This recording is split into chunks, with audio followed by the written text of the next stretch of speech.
Here's a video that's going to review the first type of factoring technique that we studied in the Algebra II class, and that is factoring with the greatest common factor, or I call it the takeout method.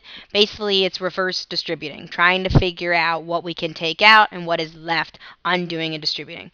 So when you go through these problems, you want to look at every single term and decide if there is a number that we can take out, if there is a number that divides evenly into all the other coefficients, and then if there are variable pieces that we can take out, if there are variable parts that every single piece has.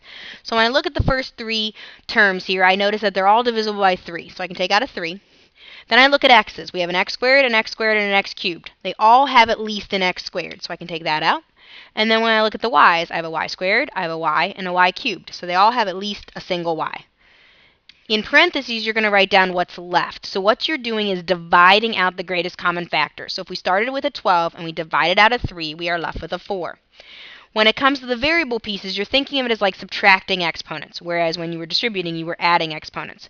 So we started off with an x squared, we factored out an x squared, we don't have any x's left.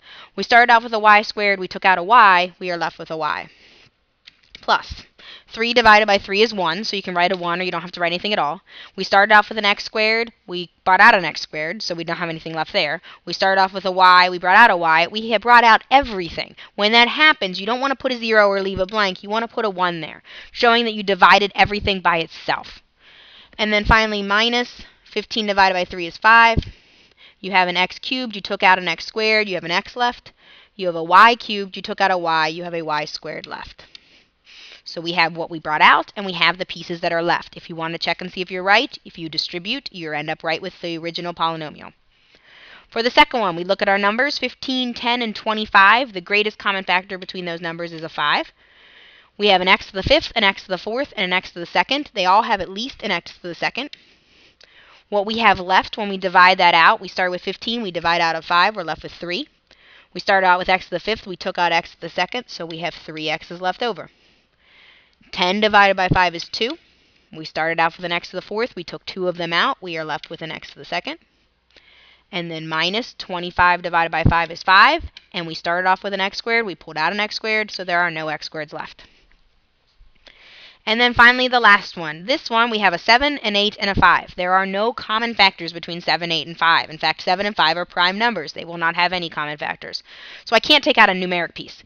I can look at the x's. I have an x squared, an x cubed, and an x. So I can take one x out of everything. I have a y squared, and a y squared, so I can take a y out. So my GCF here, it does not have a numeric piece, no coefficient, just an x and a y. What we have left is we have a 7 and an x in the first term. We have an 8, we have an x squared and a y in the second term, and we have a 5y in the third term. So all three of these examples of when you look to see, is there a number that is the greatest common factor? Is there a variable portion that's the greatest common factor? Is there both? Pull out what you can and then write in parentheses what is left over. All of them can be checked by doing distributing.